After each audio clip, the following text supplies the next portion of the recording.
domingo passado nós não tivemos esse estudo, porque a gente teve assembleia e eu fiz uma breve devocional só. Opa, vocês fizeram um bom esquema aqui, né? Posso conectar aqui para reconhecer? Isso, vamos ver se ele reconhece. Não reconheceu, eu vou de outro jeito. Já reconheceu? E agora? Então, reconheceu? Então tá bom. O que vocês veem aí? Hã? Um azul? Eu não tem nenhum azul. Céu azul. Vocês veem um slide agora? Com um homem e uma criancinha? Então tá bom. Então tá tudo certo. Duas criancinhas. Se fosse uma só, estaria vendo coisa errada, né? Diferente do que eu estou vendo aqui. Bem, gente, então, quando a gente começou a estudar sobre missões, a gente começou vendo sobre a natureza de Deus, né? E, enfim, só recapitulando aqui, para a gente não perder o fio da meada, o nosso... Opa, peraí um pouquinho. Isso aqui não é para vocês. Aqui, a natureza de Deus. Quando a gente fala sobre missões, sobre plantação de igrejas, né, tanto aqui no Brasil quanto fora do Brasil, tanto em ambientes urbanos, dentro de cidade, quanto ambientes não urbanos, como no meio das tribos e comunidades ribeirinhas, enfim, lugares que não têm a estrutura de cidade como nós temos. E a gente sabe que o Senhor espera que a gente plante igrejas em todos esses lugares. O propósito das missões é a redenção das pessoas e levá-las à adoração. Não é missões só existem porque o culto não existe, porque não há adoração. Onde existe culto não se faz necessário missão, porque o objetivo final das missões é o culto a Deus. Se um dia alguém veio para cá fazer missões em Araraquara, é porque eles entenderam que aqui deveria existir pessoas que adorassem a Deus. Qual que é o resultado final das missões que um dia chegaram aqui? O resultado final é hoje a gente está aqui adorando a Deus, né? Assim, quando um missionário também sai daqui e vai para o Sudão do Leste, ele chega lá para quê? Não para ter um número, 50 almas no ano passado que foram salvas, né? Não é para contabilizar. O objetivo final, o que nos traz alegria nas missões, é saber que naquele lugar onde o missionário foi enviado, onde a igreja enviou, onde a igreja fez um trabalho, seja fora da cidade, seja na própria cidade, em termos de missão urbana, o objetivo final é hoje a gente saber que existem pessoas adorando a Deus. Qual que é o projeto, qual que é o objetivo final, por exemplo, do Projeto Amor, que é um trabalho de missão urbana que a gente tem aqui na nossa igreja? É ter pessoas que adorem a Deus. Não é simplesmente entregar alimentos ou roupas, ou irmos lá e ensinarmos. A gente vai, ensina, mas qual que é a maior alegria que a igreja tem e aqueles que estão lá pregando têm? É quando uma daquelas pessoas se converte, não é? É batizada e adora a Deus, e a gente percebe que a pessoa de coração está adorando a Deus. Isso é o que mais traz alegria. Porque o objetivo final de todo o esforço missional é esse, é vermos pessoas adorando a Deus. A gente, por exemplo, a gente gasta dinheiro com isso. A gente investe dinheiro, né? No passado a gente entregava muito lanche lá, acho que os irmãos mais antigos vão lembrar, nos bairros do projeto. Toda segunda-feira era mais de 1000 lanches. Alguém lembra quantos lanches eu entrego por semana? 1000 lanches. Mas teve uma época que foi mais do que isso. Por aí. Mas toda segunda-feira.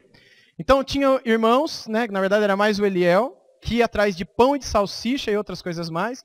Tinha irmãs que ficavam lá na igreja fazendo lanche toda segunda-feira.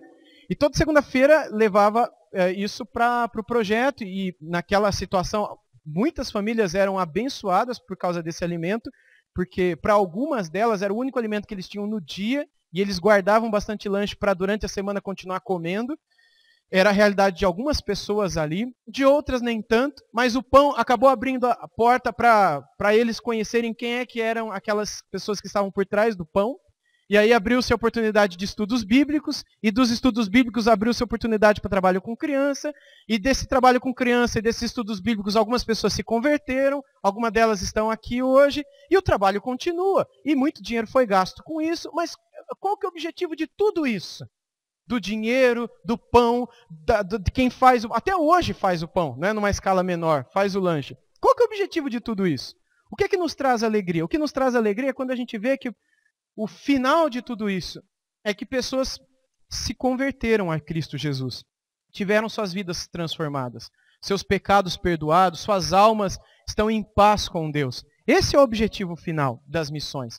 Então, missões, tanto urbanas quanto fora do ambiente urbano, só existe porque o culto não existe. E como Deus diz em sua palavra, que gente de toda a tribo, língua, nação adorarão a Ele no final dos tempos. E como Ele deixou a igreja, para a igreja, a missão de levar esse evangelho, né? Ide, portanto, fazei discípulos de todas as nações.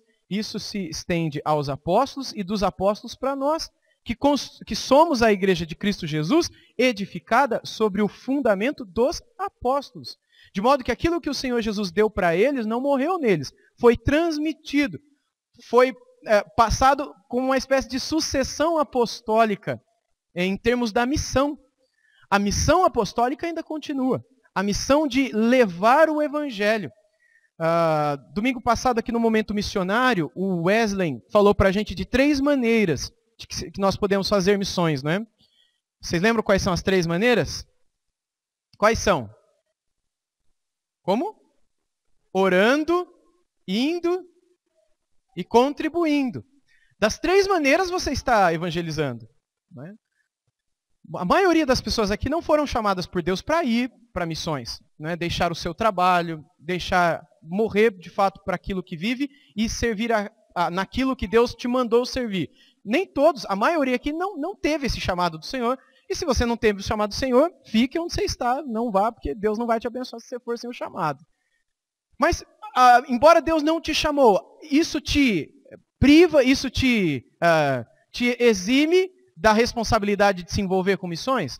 De modo nenhum. Você pode se envolver orando por aqueles que estão lá, mas é aquele compromisso. Você vai orar como se estivesse lá, todos os dias. Você está envolvido, você está na obra também. Ou se você pode contribuir, então contribuindo. Você não está lá, mas você está do outro lado da corda, segurando aquele que desceu a montanha. Segurando aquele que desceu e que está tentando resgatar pessoas lá embaixo. Ele desceu e alguém precisa segurar. Então, existem essas 3 formas de você e eu nos envolvermos com missões. Tanto individualmente como enquanto igreja, né? Então, quando a gente fala sobre missões, a gente começa a estudar sobre a natureza de Deus, sobre quem Deus é. A gente viu um pouquinho sobre isso, sobre os atributos de Deus. Aquilo que Ele comunica a nós e aquilo que Ele não comunica a nós. E aqueles que estão no meio dos dois, né? Como a onipotência, por exemplo, que Deus não nos dá, mas nós tocamos nela, de certo modo, quando Ele opera milagres em nossas vidas e livramentos. Algo do onipotente se faz presente em nós, embora isso não faça com que nós nos tornemos onipotentes, né? Então, quem Deus é? Então, a gente viu que Ele é bondoso, Ele é benigno, ou seja, Ele tem prazer em fazer o bem e Ele é rico em fazer o bem. Eu vou falar sobre isso hoje à noite, na continuação de Efésios. A gente viu que Deus é gracioso, Deus é amoroso. Deus, Ele tem um desejo amoroso de resgatar quem está perdido. A gente viu isso lá em Oséias, que fala dos laços de amor, com os quais Deus corre atrás daqueles que estão fugindo dele. E a gente viu várias outras características sobre a pessoa de Deus. A natureza dele. Então, sabendo que Ele é quem Ele é, isso nos leva a entender o porquê que Ele quer salvar pessoas. Porque se Ele está salvando pessoas, isso reflete a natureza dele, o caráter dele. Se eu e você hoje somos salvos, é porque Deus é quem Ele é.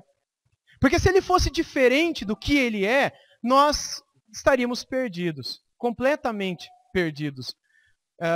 Deus é tão grande em amor, tão grande em misericórdia, tão grande em justiça, tão grande em bondade, que quando nós encontramos isso, nós ficamos encantados com a pessoa de Deus. Agora, aquele que está distante de Deus e olha para essa bondade, para essa misericórdia, para essa justiça, para esse amor, essas pessoas que estão longe de Deus, elas não conseguem ver isso. Aquilo para aqueles que os olhos estão abertos é uma grande misericórdia, para quem está com os olhos fechados, é uma grande injustiça.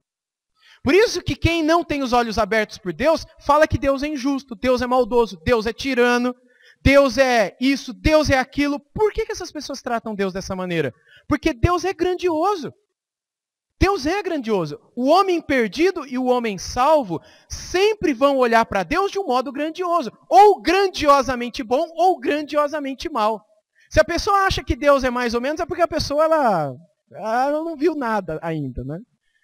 De modo que a natureza de Deus aponta para um Deus que deseja salvar. Aponta para um Deus que espera que nós sejamos agentes também dessa redenção.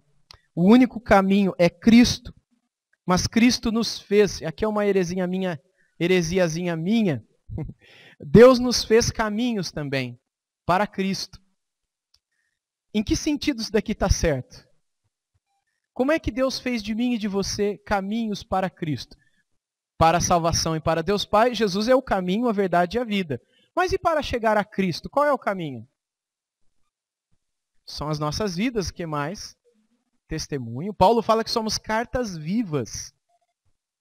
Somos cartas vivas. Isso é fantástico.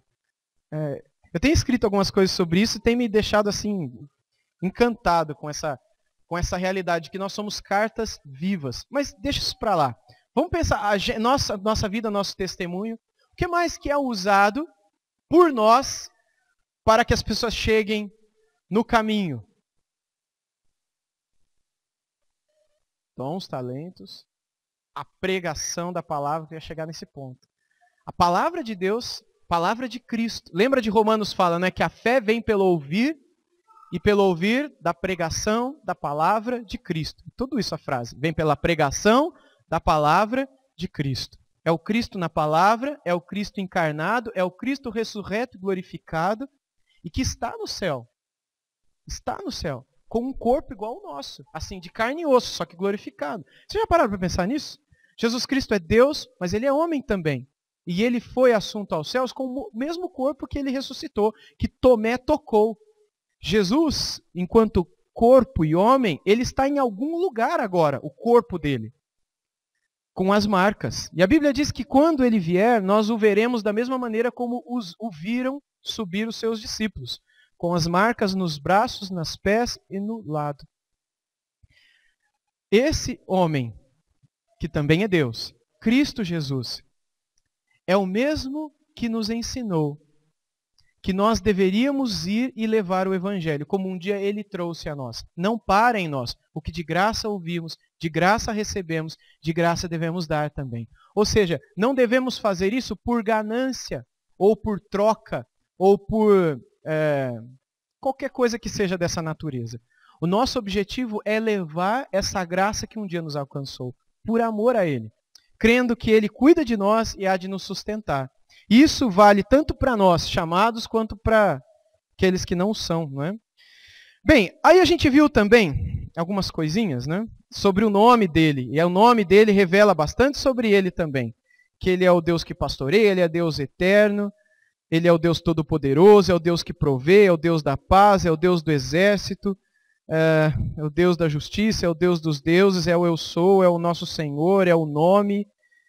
Enfim, aí de onde vem esses termos mais famosos que nós temos hoje, né? Que Theos, Deus, que é de um espírito, e o God, que vem do Gott, do alemão, que tem a ver com uma força, só que lá é uma força impessoal que rege tudo. A gente sabe que esse Deus, ele não é impessoal, ele é pessoal. Ele fez você e eu do pó da terra, e ele soprou em nós o fôlego da vida, ele nos fez. Não é?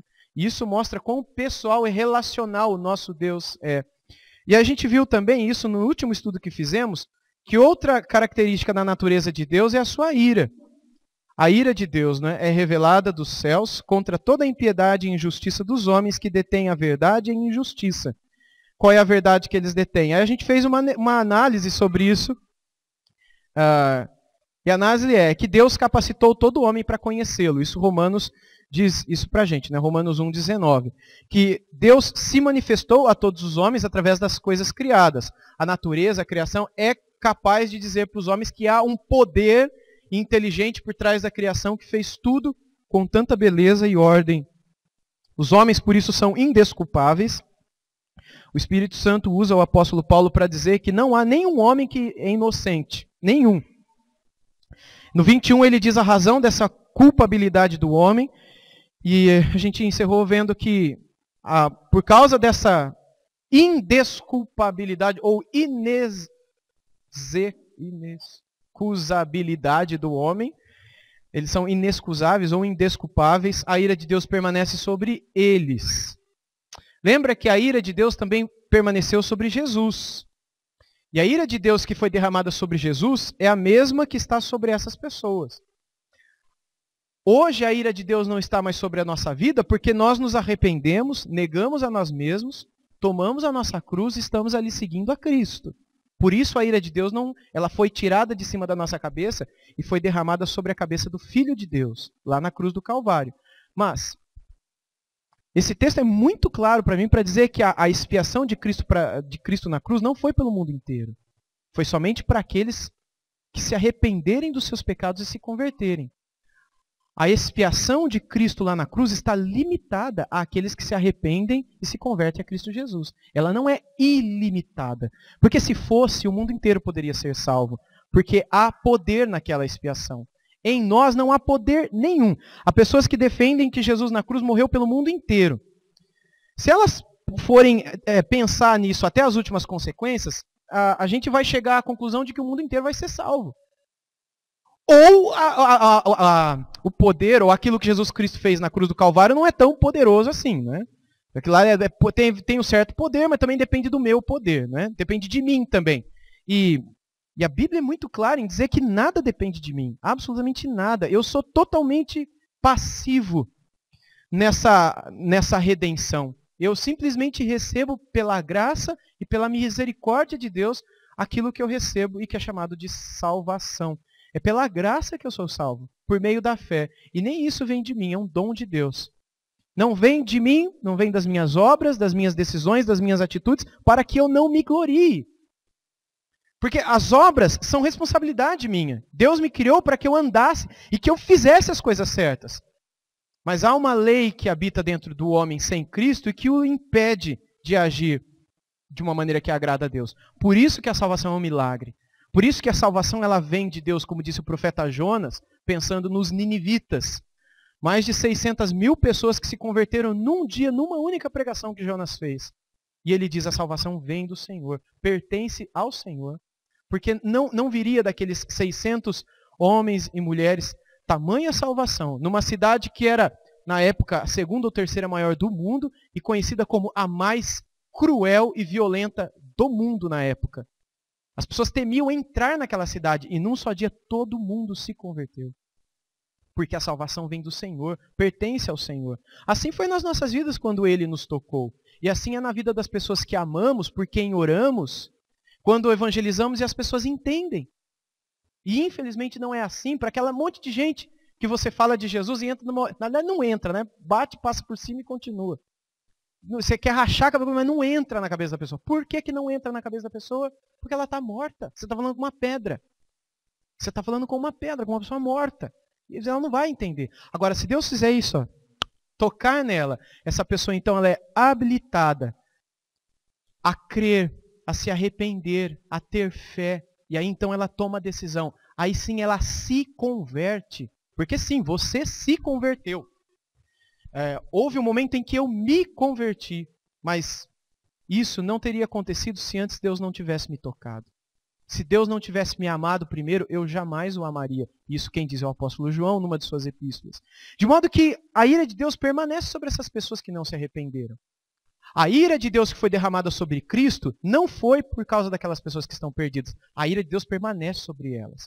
A ira de Deus foi derramada sobre Jesus somente por causa daqueles que um dia morarão no céu. E Deus sabe quem são essas pessoas. Paulo fala aos Tessalonicenses sobre o número dessas pessoas, que a gente não sabe qual é. Ele fala lá do número até que se complete o número dos eleitos. Isso é impressionante, né? Porque a Bíblia diz que há um número. Deus sabe o número daquelas pessoas que vão se converter e que vão morar no céu. A Bíblia fala também em 1 Pedro diz isso, que o sangue de Cristo foi conhecido com efeito antes da fundação do mundo. E Apocalipse diz sobre o nome dos nomes que foram escritos no livro da vida do Cordeiro antes da fundação do mundo. Então, os nomes das pessoas que estão lá no livro da vida, a Bíblia fala sobre o livro da vida, né? E os nomes que são escritos no livro da vida. E eu já li pessoas falarem assim, no dia que você se converteu, o seu nome foi escrito no livro da vida. Isso não está na Bíblia. O que está na Bíblia é que os nomes que estão no livro da vida foram escritos lá, isso está em Apocalipse, antes da fundação do mundo. Como é que Deus sabia? Então Deus sabe de todos? Esse livro não muda? Não. Ele pertence à soberania de Deus. E isso para nós deve trazer louvor no nosso coração. De saber que o nosso nome já esteve lá, segundo Apocalipse, antes de Deus ter criado o mundo. E que no tempo, na história, Deus enviou o seu Filho para morrer por sua vida. Porque Deus sabia que no tempo, na história, você receberia a graça e você se arrependeria, você se converteria, você negaria a si mesmo, você viria a Cristo, você receberia o Espírito Santo, você seria capacitado a perseverar até o fim. E mesmo antes da sua conversão, os anjos já viriam para cuidar de você, como diz Hebreus capítulo 1. Eles são espíritos ministradores enviados a serviço daqueles que hão de herdar a salvação. E é como a gente sempre fala, lembra antes da sua conversão, de quantos livramentos Deus não te deu, antes de você se converter. Deus já cuidava de você e de mim. Isso tudo é o que a Bíblia chama também de mistério. A gente não consegue compreender tudo em detalhes. A gente entende umas coisas, mas isso levanta outras perguntas que deixa um monte de ponto de interrogação e a Bíblia não fecha, porque eu creio que Deus espera que nós creiamos, que seja pela fé e não pela vista. Não porque racionalmente compreendemos todo o processo, mas que seja de coração crer que de fato nós estávamos mortos em nossos delitos e pecados. E Ele nos deu vida. Com Ele nós vivemos, com Ele nós ressuscitamos e com Ele um dia nós assentaremos em lugares altos. Como diz Efésios 2, de 4 a 7, que é o que eu vou pregar hoje à noite. Eu estou com vontade de começar a pregar hoje à noite já. Está tudo na ponta da língua aqui, mas eu vou me segurar, deixa para hoje à noite. Então, 3 pontos importantes. Eu fiz uma recapitulação aqui, para a gente não perder o que vimos até agora. 3 pontos importantes. A plantação de igrejas ou missões, a gente está plantando uma igreja já há 5 anos lá no Projeto Amor.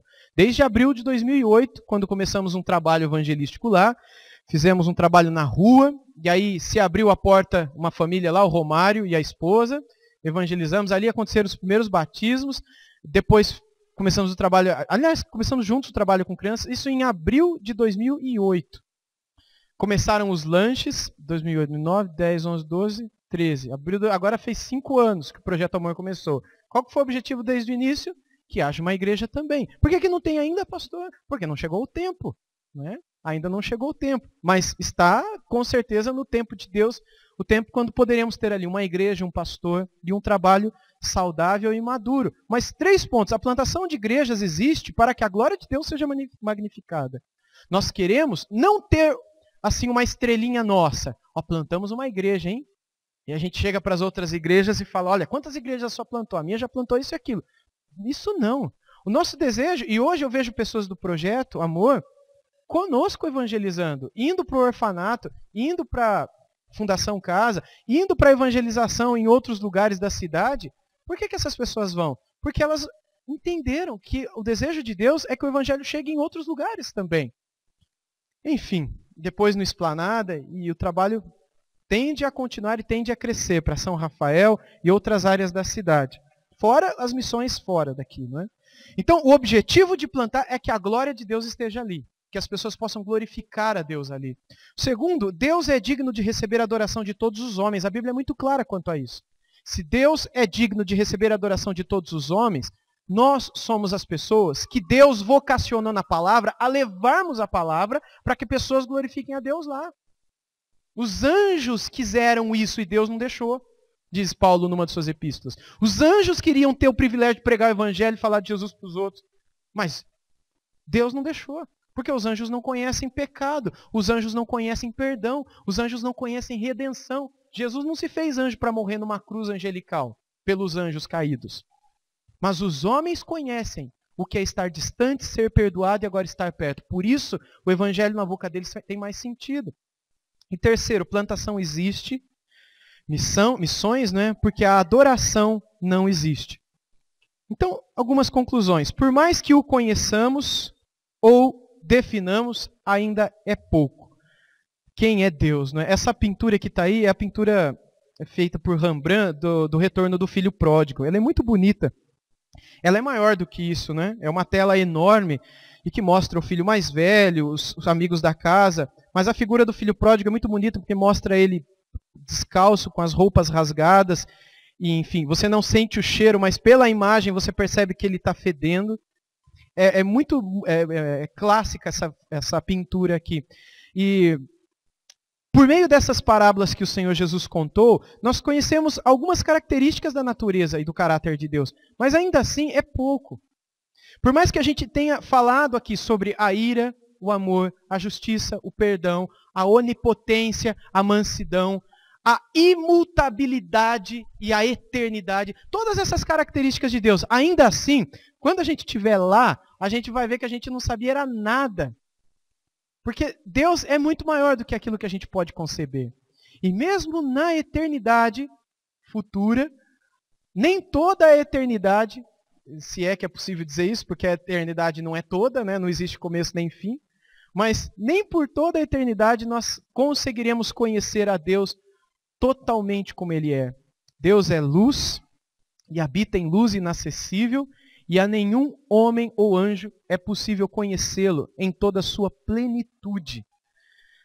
Deus é grande demais, mas no pouco que Ele se revela a nós, nós precisamos conhecê-lo. Eu estou há 14 anos, 15 anos praticamente, estudando sobre esse Deus. E é aquela coisa que a gente sempre fala, né? Quanto mais a gente conhece, mais a gente vê que a gente não conhece nada. Como Deus é grande. E isso daqui é só um pouquinho de quem Ele é. Mas o pouquinho que Ele se revela, isso deve nos fazer arder de desejo de falar para os outros quem Ele é. Se a gente não fala de algo tão maravilhoso e tão bom, é porque para a gente não é tão maravilhoso, tão bom. Porque algo que é bom demais deve pulsar dentro de nós, querendo sair de nós. Na escola, nos parentes, na vizinhança, no trabalho. Está ali, é grande demais, é bom demais. É lógico que você não vai ficar falando com a parede o tempo todo como uma arara, não é? Um papagaio. Mas na hora que você tem a oportunidade, você fala para uma vizinha que veio reclamar do marido. Você fala para uma criança, ou um amigo seu, um adolescente, um jovem da faculdade, ou do trabalho, ou da parentela, que começou a falar de algumas coisas lá que tá ruim, que está mal, que não está bem. Você tem algo bom para falar. Você tem algo que mudou a história da sua vida. Você tem algo que hoje faz tanta diferença para você, que te sustenta da hora que você acorda até a hora que você dorme. Isso deve estar pulsando dentro de nós. E ainda assim é pouco. É pouco. Quanto mais nós o conhecemos, mais a gente quer conhecer, mais a gente quer estar perto, mais a gente quer falar, mais a gente quer ouvir. A natureza de Deus aponta para um ser pessoal, relacional e gracioso. E nenhuma religião no mundo apresenta um Deus assim. Nenhuma. Existem outras religiões que falam de um Deus que é um ser, não é? Existem religiões, como por exemplo o hinduísmo, o budismo, o shintoísmo, o taoísmo e outras religiões, o animismo mesmo, não é? Que apresenta Deus como uma força. Né? O animismo, que é a religião dos índios, ou de tribos beduínas africanas. Eles adoram o sol, o trovão, eles adoram essas coisas. Isso não é pessoal, né? Isso é impessoal, é uma força, é uma energia. A mesma coisa essas religiões orientais, do Extremo Oriente, é muito impessoal. A gente tem outras religiões, como o islamismo dos muçulmanos, que não é uma força, não é uma energia, é um Deus, é o tal do Alá. Mas esse Alá, ele não é relacional. Ele é uma entidade pessoal, ele é uma pessoa, segundo a teologia islâmica, mas ele não é relacional. Ele está lá, ele não intervém. Ele é totalmente transcendente. Ele nunca vem para a gente, nunca vem para perto, ele nunca interfere, ele nunca provê nada. Pelo contrário, ele está lá esperando você fazer alguma coisa para ele não vir descer a mão na sua cabeça. Então você vive a vida aplacando a ira de Alá. Você corta a cabeça dos crentes, crucifica crentes como uma seita islâmica terrorista fez a semana agora com cristãos. Vocês viram cristãos crucificados? Saiu no site da Veja uma matéria de um jornalista falando sobre esses cristãos, inclusive com fotos, que foram essa semana crucificados, com faixas no corpo. Estão lá em praça pública, perto de uma construção do que parecia ser um edifício, usaram lá parte da terra, colocaram um pedaço de cano, uma madeira e crucificaram lá alguns cristãos essa semana na Síria, na região norte da Síria. Meus irmãos, para eles, Alá só vai ser satisfeito quando atrocidades dessa natureza forem cometidas. Ou quando eles orarem tantas vezes por dia, porque eles precisam aplacar a ira do seu Deus. O nosso Deus já teve a sua ira aplacada na morte e sacrifício de Jesus Cristo. O nosso Deus, ele não faz com que homens matem homens. Ele matou o seu único filho para que nós pudéssemos ter vida. E nisso ele mostra o quão relacional ele quer ser conosco. Quão gracioso ele é, quão misericordioso ele é. Porque ele não quis pesar a mão em nós, mas ele pesou a mão no seu próprio filho, para nos livrar do fogo do inferno. O Deus que nós servimos, meus irmãos, nenhuma religião no mundo apresenta. Nenhum livro revelacional, seja ao Corão, seja o Bhagavad Gita, acho que é esse o nome do livro lá dos hindus, é alguma coisa terminando com Gita, começa com Ba e termina com Gita. Eu não lembro o que está no meio. Ou o livro dos budistas, né? O livro de ouro lá dos budistas. Nenhum desses livros, que são chamados revelação, né? Revelações, nenhum deles apresenta um Deus assim. Nenhum Deus é como o nosso Deus. Os israelitas cantavam isso no Antigo Testamento. Quando eles conheciam os deuses dos cananeus, os deuses dos sumérios, os deuses da Babilônia, os deuses do Egito, eles cantavam que Deus é como o nosso Deus, porque a sua misericórdia dura para sempre. Ele é rico em benignidade. Eles cantavam isso. Eles sabiam da graça de Deus, do Hesed de Deus, aquela palavrinha que está na camiseta dos jovens, H-E-S-E-D, Hesed. Esse amor leal, que Deus que ama, Deus nenhum ama seres humanos, nem dentro da mitologia grega, de todos aqueles deuses gregos, não há amor deles com os seres humanos, eles se amam entre eles.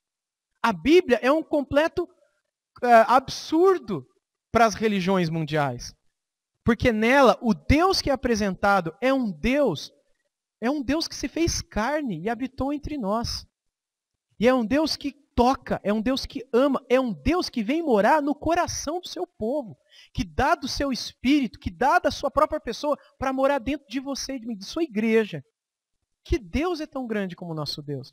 Então, essa consciência que a igreja tem de quem Deus é, não pode deixar a igreja parada. Uma igreja que é parada e que não faz nada de missões urbanas e missões estrangeiras, é porque essa igreja não conhece quem Deus é. Uma igreja que conhece, e quanto mais conhece a Deus, ela explode de desejo de fazer outros conhecerem também. E quando eu falo igreja, eu não falo só nós aqui como igreja, eu falo pessoa, eu, a minha vida, você, a sua vida, envolvendo-se, seja em oração por meio desses sites como o Wesley tem passado para a gente, o Missão Portas Abertas, é esse mês que tem, né? O DIP é esse mês, né? 25 de maio agora, que é um culto diferente que a gente vai fazer. Pensando nesses irmãos que hoje sofrem perseguição, que são queimados, são crucificados hoje, essa semana agora que passou, ao redor do mundo. Porque nós precisamos estar com eles. A gente é um corpo só, meus irmãos. Se um membro do corpo sofre, o que acontece com o restante do corpo? Sofre junto, pessoal. E se alguém vai lá para pregar o evangelho para aqueles que estão crucificando ou que estão queimando, o restante da igreja vai junto. Paulo disse isso aos romanos. Como crerão se não há quem pregue? Como pregarão se não forem enviados? E como é que eles serão enviados se a igreja não enviar? Quem vai enviar? O governo vai enviar? A família vai enviar? É a igreja quem envia. Então, a gente não pode perder isso nunca de vista. A natureza de Deus aponta para esse Deus que quer se relacionar, esse Deus que quer salvar, e Deus nos chama para fazer parte disso. A última conclusão que eu faço aqui é que a natureza de Deus é o fundamento principal para plantar igrejas. A gente não pode se esquecer disso nunca. De vez em quando, a denominação fala o seguinte, olha, a gente quer plantar uma igreja em cidades aqui no interior de São Paulo que não tem trabalho batista. E aí a gente vai, se envolve com isso e a gente vai plantar uma igreja lá. Tem um monte de igreja evangélica, mas não tem uma igreja batista. Então a gente tem que plantar uma igreja batista. Né? Beleza, a gente vai e planta. Aí no final a gente quer entregar relatórios, né? Porque no final a gente quer ter mais um número. e a gente quer se alegrar com esse número. Se um dia nós chegarmos a entrar nessa roda viva, a gente vai estar em pecado gravíssimo contra Deus. Porque o objetivo nosso não é entrar dentro de relatórios, dentro de atas denominacionais, onde constem números de igrejas para que a própria denominação depois jogue no IBGE e fique disputando qual é a maior denominação evangélica do Brasil. Não fiquem preocupados com isso. O objetivo de uma igreja saudável, fazer missões, é levar a glória de Deus ali. É fazer com que pessoas ali possam cantar com coração, com alegria e muitas vezes com lágrimas nos olhos sobre esse Deus que salvou a vida deles. Sobre esse Deus que tem protegido suas famílias, sobre esse Deus que tem dado força no meio das aflições. Que essa seja sempre a motivação no nosso coração. Amém? Eu quero encerrar aqui, semana que vem a gente vai entrar sobre... A gente vai ver um pouquinho mais sobre missões, mas olhando sobre o propósito de Deus na criação. Mas isso a gente vai ver semana que vem e também tem a ver com missões. Então, muito bem. Alguma pergunta, irmãos, dentro disso que a gente viu, que a gente estudou hoje aqui? Eu tenho uma dúvida. Sim, Geni, pode falar. Quando eu estou falando para alguém do Evangelho, assim, eu costumo falar que a pessoa ela clama a Deus sem saber. Ela sempre fala, ó, graças a Deus, louvado seja Deus. Fala de Deus, mas sem conhecer, né? Esse Deus que ela fala é o Deus da Bíblia. Sim. Porque esse Deus do islamismo e esses outros deuses não intervêm conosco, né? Então ela está falando do Deus da Bíblia. Isso. Então eu costumo falar que ela clama só o Deus da Bíblia, ela não lê o resto da Bíblia, né? Sim. Costuma só usar o título Deus, né? Assim, todo mundo fala de Deus, quase todo mundo crê em Deus, mas é aquela fé morta que os batizandos na semana passada tão bem falaram pra gente aqui que não leva ninguém pro céu, né? Foi muito boa a apresentação semana passada, a profissão de fé que eles deram. Então é aquela fé que qualquer pessoa aí na rua tem, né? Passou um bêbado hoje de manhã, que hora que a gente chegou. É o da Bíblia, é o da Bíblia. Só que existe uma fé que vem de Deus e uma fé que vem de nós. A fé que vem de nós, todo mundo nasce com ela. Crê em Deus. Mas essa fé não salva. Porque a fé que salva é a fé que vem de Deus. A fé vem pelo ouvir da pregação. Ela vem, ela não está. Pela graça sois salvos por meio da fé, e isto é dom de Deus. Mas todo mundo carrega uma fezinha no coração. Se você for entrar num lugar assim onde as pessoas estão praticando imoralidades e tudo mais, estão ali para aquilo mesmo, né? Gastando dinheiro com pecado e tudo mais. Quem aqui crê em Deus, levanta a mão. Alegremente eles vão levantar. Mas é aquela fé, aquela fé morta, aquela fé inútil. Tem um livro do Jim Ellis que ele diz isso. O título do livro é Fé Inútil, onde ele é um livrinho fininho assim, que ele fala sobre essa fé que a maioria das pessoas no mundo dizem que tem, mas que não é suficiente para salvá-las. Né? É uma fé que a pessoa tem em Deus, mas também tem em si. Tem em Deus, mas também tem no dinheiro. Tem em Deus, mas também tem na família. Tem em Deus, mas também tem, sabe, na profissão. Ela não é aquela fé que se a pessoa perder a profissão, acaba a vida dela. Se a pessoa for assaltada e ela não tiver dinheiro no final do mês, ela perde o cabelo e não dorme de noite, porque a fé não está só em Deus, é uma fé morta. A fé em Deus se apega em Deus e caiam 1000 do meu lado, 10.000 do outro lado, e eu permaneço inatingível. Firme, porque a minha fé está segura em Cristo. E assim a gente percebe que a pessoa é convertida mesmo ou não, quando ela cita mais Cristo do que Deus. Porque os convertidos verdadeiramente, eles têm um relacionamento com Jesus que é natural, porque quando a gente começa a ler os evangelhos, a gente vê que Ele é o Deus da nossa vida, é o Deus que nos salvou. Ele é o caminho, Ele é a verdade, Ele é a vida. O livro de Atos fala do Espírito de Cristo, que Cristo enviou, que Ele prometeu que enviaria e enviou. E ambos vieram do Pai. Nós falamos com o Pai por meio do Filho, pelo poder do Espírito que opera em nós, mas o Filho é muito especial para nós. Nós falamos com doçura sobre a pessoa de Jesus. Como falavam os nossos irmãos da igreja antiga, né, que a gente chama de igreja primitiva, quando falavam de Jesus até choravam. Porque o tinham como se ele estivesse ali. Eles só não estavam vendo, mas eles sabiam que ele estava ali. Para a gente isso hoje, a gente está tanto tempo longe, tanto tempo depois dos irmãos da igreja primitiva, que a gente já não vive tanto isso. Mas eu vejo pessoas que têm uma comunhão diária com Deus. E quando falam de Jesus, falam como se estivesse falando de um amigo que ama muito. Ou falam como se estivessem falando de uma esposa ou de um marido. Ou seja, de alguém que é muito íntimo. De alguém que ama demais, sabe? Então, via de regra, a gente percebe essa diferença. A pessoa começa a falar de Deus de uma maneira muito vazia. Ela crê em Deus, mas dessa maneira... ela fala de Deus, mas daqui a pouco ela fala, mas eu estou roubando aqui, estou mentindo ali, estou traindo minha esposa aqui. Mas eu também sou filho de Deus, né? Então, semana eu vi uma música que fala isso, né? Que o cara ele queria levar dinheiro para casa, roubar no trabalho dele. É uma paródia, porque ele também é filho de Deus. E todo mundo no serviço dele rouba. Só ele que não rouba, porque ele era um crente. Então ele também é filho de Deus, ele também tem direito, né? Não só de roubar, mas de fazer tudo mais que todo mundo faz. Se todo mundo faz, por que eu não faço? Se Deus não mata ninguém, Deus também não vai me matar. Eu também tenho o direito de ser feliz, eu também sou filho de Deus. Então, na verdade, essas pessoas não entenderam de fato quem foi e é Jesus, né, o Filho de Deus. Fala, Beto.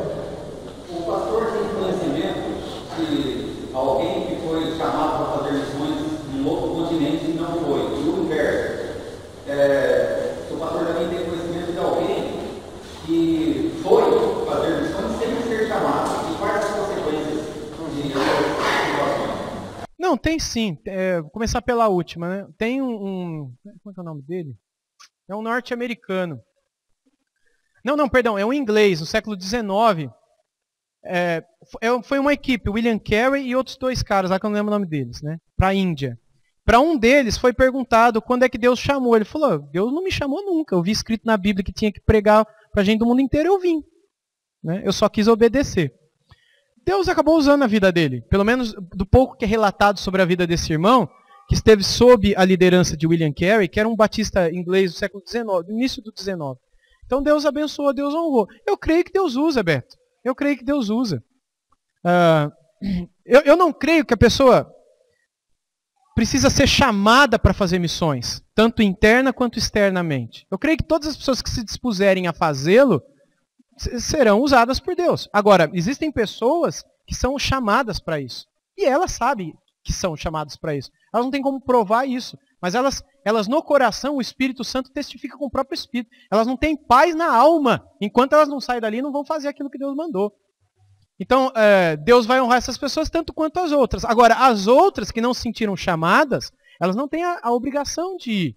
Porque Deus usa diversas pessoas de diversas maneiras. A minha orientação é sempre essa. Que a pessoa sustente de outra maneira. Porque missões não são feitas somente por missionários. Missionário é só uma ponta da história. A outra ponta é a igreja que está enviando. São as pessoas que estão sustentando. São as outras pessoas que estão em oração, intercedendo. Tudo isso é missões. Não pensem vocês que missões é só o cara que saiu e foi. Ou aquela jovem que saiu e foi. Se eles forem sozinhos, provavelmente eles não farão nada. Porque o trabalho missional não é um trabalho individual, é um trabalho coletivo, é um trabalho plural. E a gente vê isso muito claramente na igreja de Antioquia, a pluralidade ali envolvida, né? Paulo, Silas, Barnabé, João Marcos e toda a igreja de Antioquia e a liderança da igreja de Antioquia que impôs a mão sobre eles e os enviou em cada uma das viagens missionárias que eles fizeram. Então esse é o primeiro ponto. Agora, o segundo ponto, eu creio que já respondi também, a pessoa não vai conseguir dormir enquanto ela não for.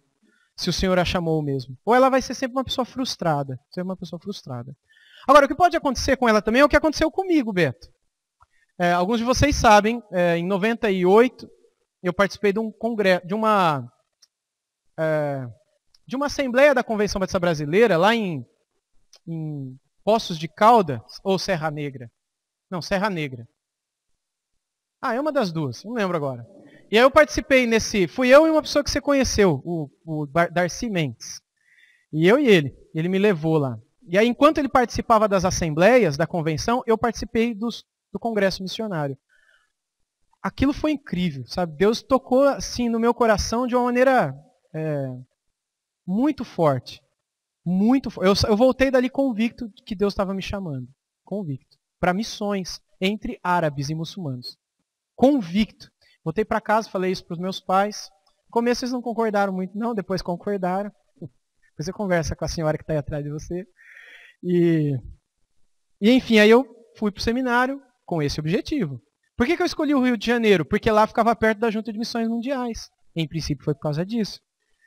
Aí lá eu vi que eles nem em Deus acreditavam direito. Eu quis sair de lá correndo. A partir do segundo ano eu comecei no Palavra da Vida. E terminei lá pensando em missões, o tempo todo missões. Quando eu comecei a namorar com a Rosana, eu falei para ela que era missões e era com muçulmanos.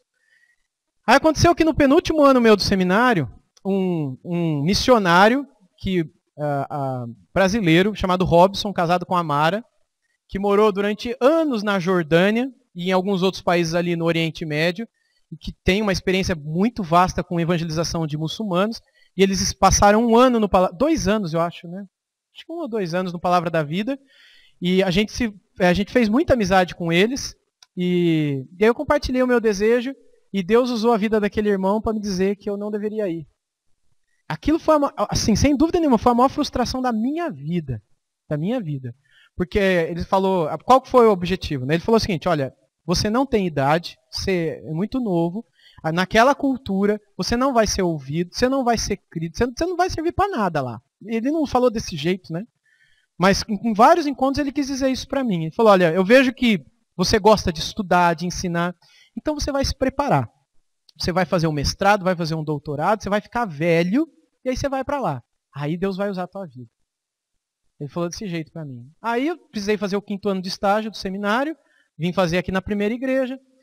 Aí trabalhei na primeira igreja, mas meu coração pensando nisso. Cheguei até a levar a igreja, o Kevin Bradford, que era um orientador que a gente teve lá, que é um missionário americano no Brasil, que levou a gente para fazer um treinamento de evangelização de muçulmanos em Foz do Iguaçu. A gente passou Foz do Iguaçu e Paraguai. Mas é uma semana ali evangelizando árabes e muçulmanos. Aquilo pulsava dentro de mim. Eu voltei daquilo quente para isso, sabe? E ele iria fazer uma viagem para Jordânia, inclusive, e Israel e faixa de Gaza. E eu coloquei meu nome na lista, eu ia para lá. Aí levei para a primeira igreja para tentar levantar o sustento para me mandar para lá. Aí aconteceu que na época, pouco antes da viagem, eu não tinha conseguido levantar. Na verdade, era no começo do projeto para levantar o recurso. Eu nem tinha começado a levantar o recurso ainda.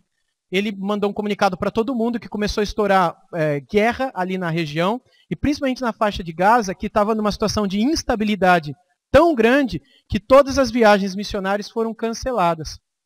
E aí foi frustração em cima de frustração, sabe? Para mim. E aí eu vim para a primeira igreja, comecei a trabalhar ali. Eu mantive um contato com um ou outro missionário. Depois de um tempo fiz o mestrado.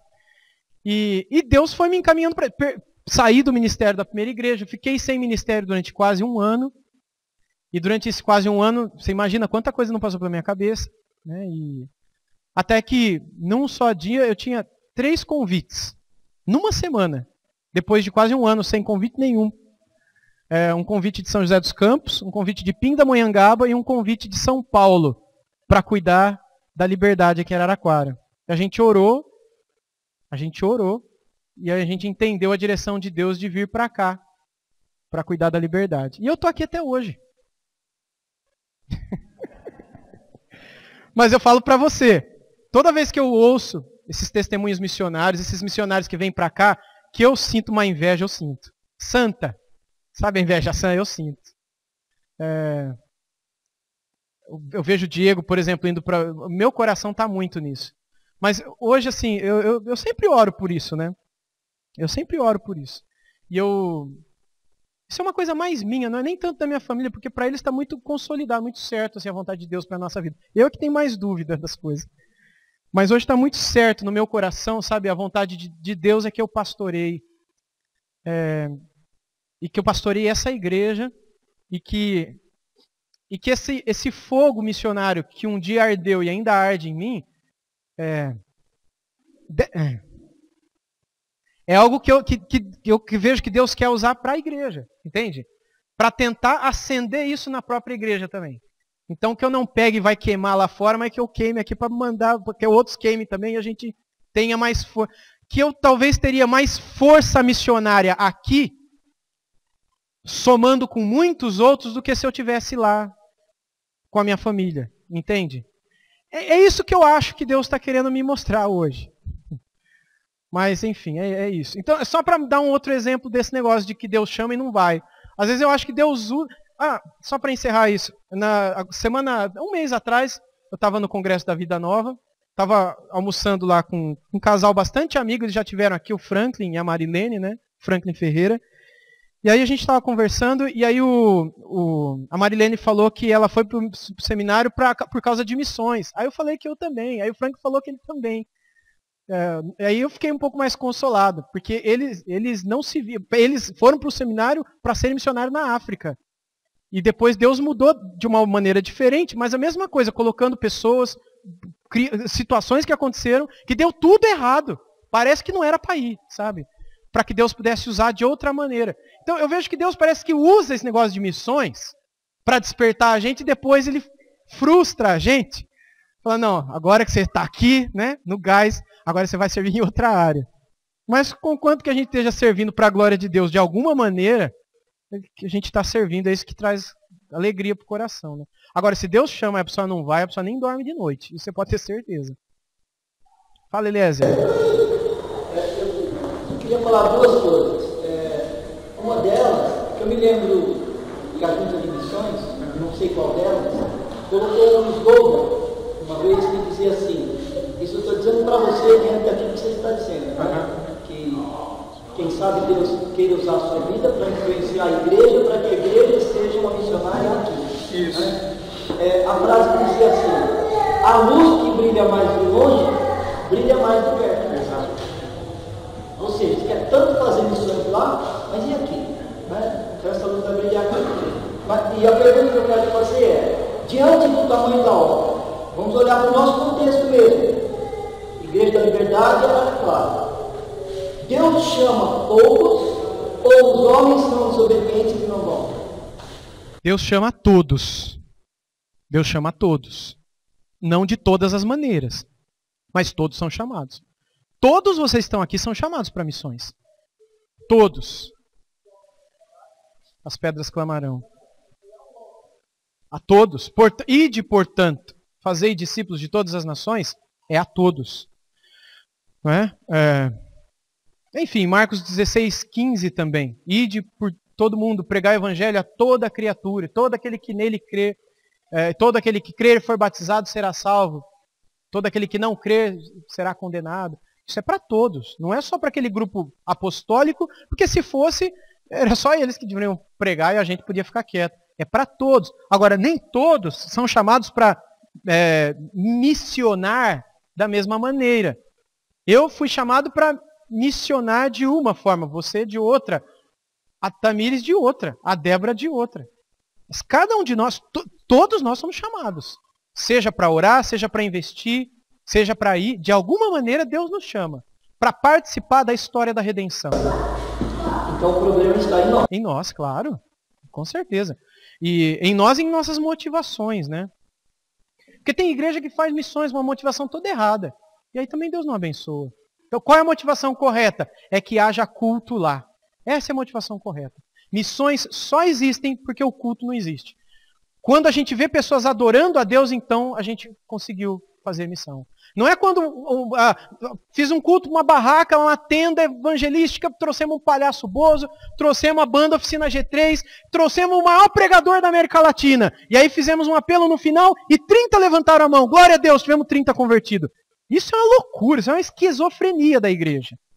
O que é? Isso não é o resultado final. A gente só vai ver se realmente a gente alcançou o objetivo quando dali 6 meses a gente vê um grupo ali de 30 pessoas cantando com lágrimas nos olhos em adoração a Deus. Aí a gente vai ver que o objetivo foi alcançado. Mesmo que nenhuma mão tenha sido levantada. A gente já teve mais de 120 batismos aqui na Liberdade, em 6, 7 anos de história. E nunca foi feito um apelo aqui nessa igreja. Um apelo. Porque o apelo não é necessário para a salvação de ninguém. Pelo contrário, ele às vezes até atrapalha a salvação das pessoas. O que é necessário é o evangelho ser pregado pura, simples e honestamente. Se assim for feito, a palavra de Cristo sendo pregada, a fé virá. Ela vem de Deus como um dom. Pessoas vão se arrepender. E isso será frutos e será visível. Essas pessoas vão se manifestar. E elas serão discipuladas, serão batizadas, serão integradas na igreja e serão uma bênção. como era na igreja antiga, né? Então, o maior problema está na gente mesmo, que a gente nunca perca de vista aquilo que é o correto com relação à missão. Mais alguma pergunta? Palavra? Sim. Professor, voltando um pouquinho ao assunto lá do livro da vida, existe possibilidade de alguns nomes serem apagados do livro da vida? Não, nenhuma possibilidade. Por que não? Porque o livro da vida, ele está associado à obra de Cristo na cruz. Mais para frente a gente vai pegar esses textos, a gente tem que ligar esse texto lá com o primeiro texto para Eva em Gênesis 3, depois os Evangelhos. Um outro texto é 1 de Pedro 1, depois Apocalipse, eu acho que é 6, que fala do livro do Cordeiro, escrito antes da fundação do mundo. Pegar todos esses textos, a gente vê que a obra de Cristo e o sangue de Cristo derramado com efeito para salvar aquelas pessoas, já era desde antes. Então Deus já sabia quem seria salvo. Então, como a salvação não depende de nós, mas depende de Deus, então ela não se perde. Se a salvação dependesse de nós, a gente perderia e ganharia, perderia e ganharia. Estou salvo hoje, amanhã eu não estou. Aí amanhã eu me converto de novo, aí eu estou salvo. Aí na quarta-feira eu minto, aí eu perdi a salvação. Aí na sexta eu me arrependo, estou salvo. No sábado eu cobicei uma mulher, passou um carro em cima da minha cabeça, eu morri e vou para o inferno. Porque eu morri antes de me arrepender. Sabe esse negócio de eu perco, ganho, perco, ganho, perco e ganho? Isso não é bíblico. Como a salvação não depende de nós, ela depende única e exclusivamente de Deus, quando Deus opera na salvação de alguém, como fala Efésios 1,13, se Deus sela aquela pessoa com o Espírito Santo da promessa, aquela pessoa está selada com o penhor da vida eterna, com a garantia da vida eterna. Uma vez salvo, como diziam os antigos, né, salvo para sempre. Por quê? Porque uma vez que o Espírito Santo é dado, ele nunca mais é tirado. E aquela marca é uma marca que não pode ser apagada. O que pode acontecer é de eu não orar, não ler a Bíblia e esfriar o Espírito. Ou apagar o Espírito, mas não absolutamente tirá-lo da minha vida. Isso não. Aliás, a expressão de Paulo é entristecer o Espírito. Por causa dos meus pecados, por causa da negligência na vida devocional. Eu entristeço e me esvazio, para usar outra ilustração bíblica, do Espírito. Mas eu não perco o Espírito. Ainda assim eu vou para o céu. Mas vou para o céu como uma pessoa que não desfrutou nem um pouquinho dos benefícios da salvação. Então, e outra, a Bíblia fala que lá no céu haverá diferença de um para o outro, galardões, recompensas, diferenças. Então isso tem a ver com a nossa vida aqui, com as nossas obras aqui, diz Tiago na sua epístola, né? Então, eu não vejo como possível que um nome seja apagado, porque ele foi escrito pelo Cordeiro, que sabe de todas as coisas, né? E se a gente pudesse apagar, isso demonstraria que o nosso pecado cometido, que fez com que o nome fosse apagado, é maior do que a obra que Cristo realizou na cruz. Como a obra de Cristo é maior do que todo pecado, lembra de Paulo falando em Romanos que nada nos separa do amor de Cristo, né? Nem a morte, nem o inferno, nem potestade, nem principado, nem anjo, nem profundidade, altura, pecado, nada nos separa. O amor e obra de Cristo na cruz é maior até do que o nosso pecado. Por isso que se eu peco hoje, eu não perco a salvação, porque a obra de Cristo na cruz é maior do que o meu pecado. Agora, se eu sou convertido de verdade, eu não vou ficar quieto no pecado. Eu vou me arrepender imediatamente após. Eu não vou conseguir suportar ficar no pecado. Isso é o que demonstra que a pessoa é convertida de verdade, né? Porque tem muita gente que entende errado isso, irmãos. A pessoa fala, já que então que eu não perco a salvação, uma vez salvo, salvo para sempre, eu vou cair na gandalha, né? Eu vou pecar e fazer tudo de errado. Porque eu estou salvo, eu estou selado, eu estou com a garantia. Na mesma hora que a pessoa falar isso, a pessoa ela não tem o selo, ela não é convertida. Ela está fazendo aquilo que Paulo falou para os Gálatas, né? Ela está trocando ou invertendo ou pervertendo a liberdade do Espírito e está tornando a liberdade em libertinagem. Né? Ela está achando que a liberdade do Espírito é motivo para ela ser uma libertina. Essa pessoa não conheceu a graça de Cristo ainda. Né? Então, por isso que a pessoa ela não tem o nome apagado. Ela está com as consequências, né? Sim, exatamente. O pecado vai ter as consequências e ela vai sofrer muito.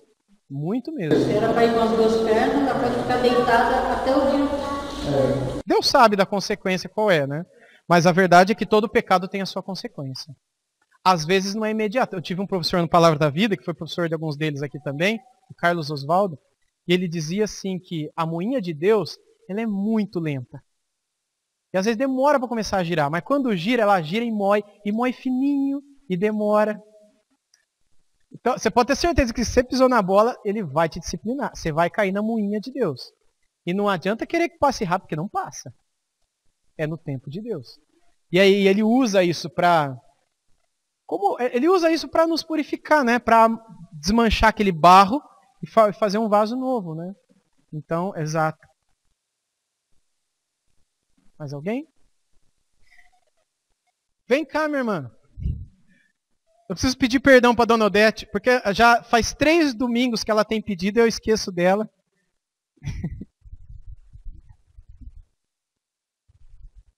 Senhor da ceifa, ouve a nossa petição, para que a nossa igreja tenha mais e mais animação.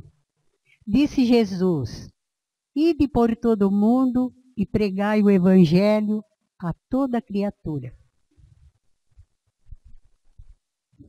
O mundo de Deus, o seu grande mundo, que belo é o mundo de Deus, foi feito para mim, foi feito para ti, que belo é o mundo de Deus.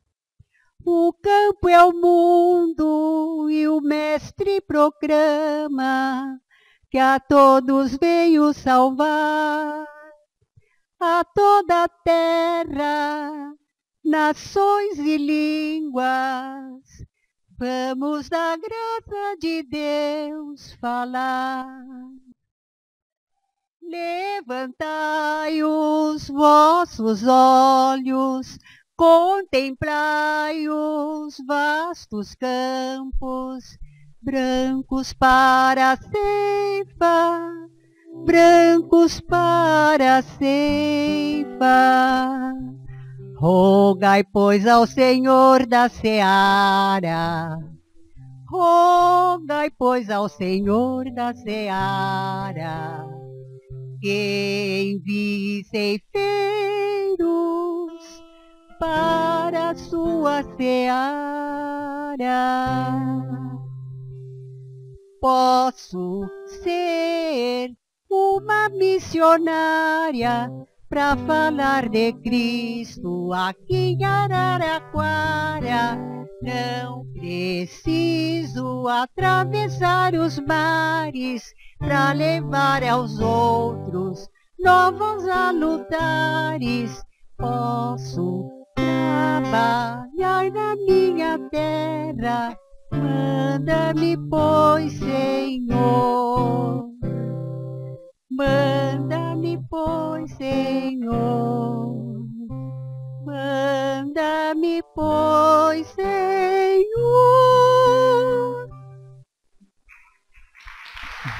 Obrigado. Deixa isso. Vamos ficar em pé, irmãos?